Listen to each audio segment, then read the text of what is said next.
Hello student, I am Sanjay Paliwal here. We will continue chapter 12, friction. In this chapter, we will discuss static friction, sliding friction and rolling friction. In my previous video, we study about static friction and sliding friction. Today, we will start rolling friction. Wheels reduce friction.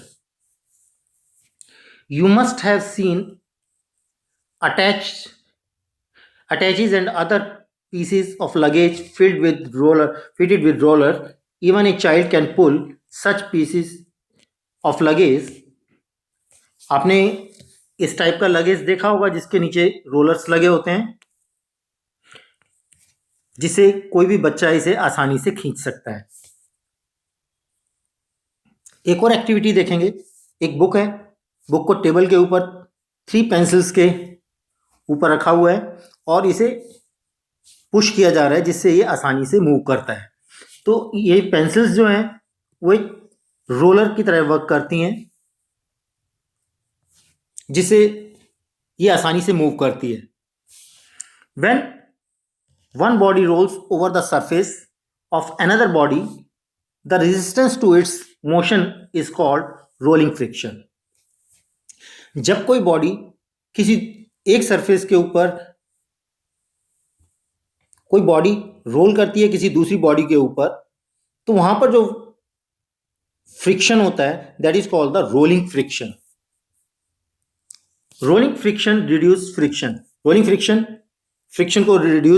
Reduces friction. Rolling की वजह से friction काफी कम हो जाता है. It is always easier to roll than to slide a body over another. ये हमेशा किसी भी सरफेस के ऊपर किसी बॉडी को रोल करना बहुत ही इजी होता है. तो सबसे कम जो फ्रिक्शन होता है वो रोलिंग फ्रिक्शन में होता है. सबसे ज्यादा फ्रिक्शन होता है स्टैटिक में, सबसे ज्यादा होता है स्टैटिक फ्रिक्शन में. नंबर 2 पे स्लाइडिंग, और सबसे कम फ्रिक्शन होता है रोलिंग. तो 3 तरह के फ्रिक्शन पढ़े हैं आपने, static, sliding and rolling. Rolling friction is always less than sliding friction. That is the reason it is convenient to pull luggage fitted with roller. इसीलिए जिस लगेज के अंदर रोलर्स लगे हों उसे हम आसानी से पुल कर सकते हैं, खींच सकते हैं. Can you now understand why the wheel is said to be one of the greatest invention of mankind? इसलिए आप समझ गए होंगे कि मानव जाति के लिए व्हील जो है वो बहुत बड़ी इन्वेंशन थी. Since rolling friction is smaller than sliding friction, sliding is replace in most machine by the use of ball bearings.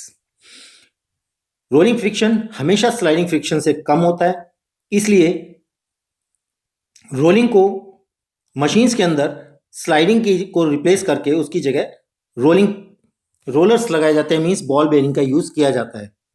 Common examples are the use of ball bearings between the hubs and the axle of ceiling fan and bicycle. काफी common example है ball bearing के, जो कि आपकी cycle के अंदर, ceiling fan के अंदर इन बॉल बेयरिंग्स का यूज किया जाता है. एक्सेल और हब के बीच में आपके सामने एक डायग्राम है. डायग्राम में मोटर के अंदर, एक्सेल के अंदर एक बॉल बेयरिंग यूज किया जा रहा है जो काफी फ्रिक्शन को रिड्यूस कर देता है. That is a ball bearing. यहाँ 2 लेयर होती हैं स्टील की, एक रिंग होता है, एक ऊपर और एक नीचे होता है. इनके बीच में ये बॉल्स होती हैं जिसकी वजह से ये आसानी से रोटेट करता है. तो rolling friction is always less than sliding friction. Now come to the point. Come next friction is that is fluid friction. Fluid 2 word से बना है. एक gas plus liquids. Gas plus liquids को हम कंबाइनली कह देते हैं fluids. You know that air is very light and thin. हम सब जानते हैं कि एयर जो होती है काफी हल्की और काफी थिन होती है, येट इट एक्सर्ट फ्रिक्शन. इसमें भी फ्रिक्शन बनता है, एक्सर्ट होता है. Friction force on an object moving through it. जब एयर में कोई चीज मूव करती है तो वहां पर भी फ्रिक्शन प्रोड्यूस होता है. Similarly, water and other liquid exert force of friction. इसी तरह वाटर भी, पानी भी जो है फोर्स ऑफ फ्रिक्शन लगाता है। When objects move through them, जब ऑब्जेक्ट्स इसके अंदर से मूव करते हैं तो पानी भी फ्रिक्शन फोर्स लगाता है। In science the common name of gas and liquids is fluid. Common name gas और लिक्विड के लिए क्या कहा गया है? Fluid. So we can say that the fluid exert force of friction on object in motion through them. जब भी कोई ऑब्जेक्ट, चाहे एयर हो चाहे वाटर हो, उसके अंदर से मूव करता है तो वहां पर फोर्स ऑफ फ्रिक्शन एक्सर्ट होता है। The frictional force exerted by fluid is also called drag. तो ड्रैग किसे कहते हैं? वो फ्रिक्शनल फोर्स जो फ्लूइड के अंदर एक्सर्ट होती है, बनती है, that is known as drag. तो ड्रैग का मतलब होता है कि frictional force that is produce, that is exerted in liquid as well as gas. The frictional force of an object in a fluid depends on its speed with respect to the fluid. तो frictional force जो है वो इस बात पे object की speed के ऊपर डिपेंड करता है। जितनी ज़्यादा स्पीड होगी उतना ही ज़्यादा फोर्स ऑफ फ्रिक्शन होगा। The frictional force also depends on the shape of object and the nature of fluid. इसके अलावा फ्रिक्शनल फोर्स जो है, जो फ्लूइड के अंदर होती है, वो उस ऑब्जेक्ट की शेप और उस ऑब्जेक्ट के, उस फ्लूइड के नेचर के ऊपर भी डिपेंड करता है। It is obvious that when the object move through fluid, जब कोई ऑब्जेक्ट फ्लूइड में से मूव करता है, they have to overcome friction acting on them. तो उसके ऊपर फ्रिक्शन एक्ट करता है। In this process loss of energy, इस प्रोसेस में काफ़ी एनर्जी का लॉस होता है। Efforts are therefore made to minimise friction, इसलिए ऐसे एफर्ट किए जाते हैं जिससे इस फ्रिक्शन को काफ़ी कम किया जा सके। So objects are given special shape, इसलिए ऑब्जेक्ट्स को एक स्पेशल शेप दी जाती है। Where do you think the scientist gets hint for this special shape? तो अब आप ये सोचिए, आप ये सोच सकते हो कि साइंटिस्ट ने जो भी ऑब्जेक्ट बनाए गए हैं उनकी स्पेशल शेप किसको देख करके दी है?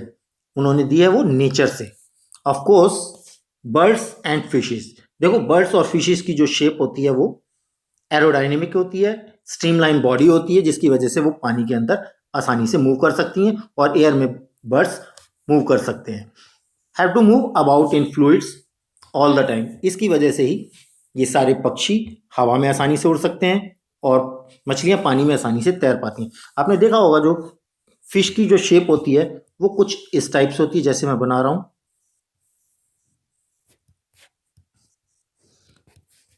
तो इसको आगे से देखिए, ये काफ़ी नुकीली है, ये पानी के ड्रैग को काफ़ी हद तक कम कर देती है। इसी तरह एरोप्लेन की जो शेप है वो भी इसी टाइप से स्ट्रीमलाइन बॉडी बनाई जाती है। Their bodies must have evolve to shape which would make them loss less energy, इसलिए उनकी शेप ऐसी बनाई जाती है जिसमें एनर्जी काफ़ी कम लॉस हो। In overcoming friction you read about the shape in class 6, आपने इसके बारे में क्लास 6 में पढ़ चुके हो, स्ट्रीमलाइन बॉडी के बारे में। Look carefully the shape of aeroplane, अपने एरोप्लेन की शेप देखिए आपके सामने। एरोप्लेन की शेप जो है वो एरोडायनेमिक है, स्ट्रीमलाइन बॉडी है, जिससे वो एयर के ड्रैग को काफ़ी कम कर सकते हैं। इसी तरह बिल्कुल सेम शेप है बर्ड की, ये भी स्ट्रीमलाइन बॉडी है, फिश की भी स्ट्रीमलाइन बॉडी होती है। तो अब आप समझ गए होंगे कि स्ट्रीमलाइन बॉडी इनकी क्यों होती है। हम जो ऑब्जेक्ट बनाते हैं पानी में चलने वाले या एयर में चलने वाले, वो सारे के सारे स्ट्रीमलाइन बॉडी उनकी क्यों होती है, उनकी ऐसी स्पेशल शेप क्यों होती है, जिससे वो एयर और वाटर के ड्रैग को कम कर सकें। Drag means force of friction that is produced in fluids. Do you find any similarity in the shape that the bird? In fact, all the vehicles are designed to have shapes with reduced fluid friction. इसलिए जितने भी vehicles हैं उनकी जो shape है वो हमेशा उनको ऐसा शेप बनाई जाती है, ऐसा डिज़ाइन किया जाता है जिससे कि वो फ्लूइड के फ्रिक्शन को रिड्यूस कर सकें। आपने जो बुलेट ट्रेन देखी है उसका इंजन भी आगे से काफ़ी हद तक स्ट्रीमलाइन होता है, जिससे वो एयर के ड्रैग को कम कर देते हैं। इसी तरह जो कार्स बनाई जाती हैं वो सबकी शेप स्ट्रीमलाइन बॉडी होती है, एरोडायनेमिक होती है, जिससे एयर उसमें से आसानी से मूव कर दे और वो चीज़ उस फ्लूइड के अंदर आसानी से रन कर सके। तो अपने नेक्स्ट वीडियो में हम नेक्स्ट चैप्टर को पढ़ेंगे। Thank you.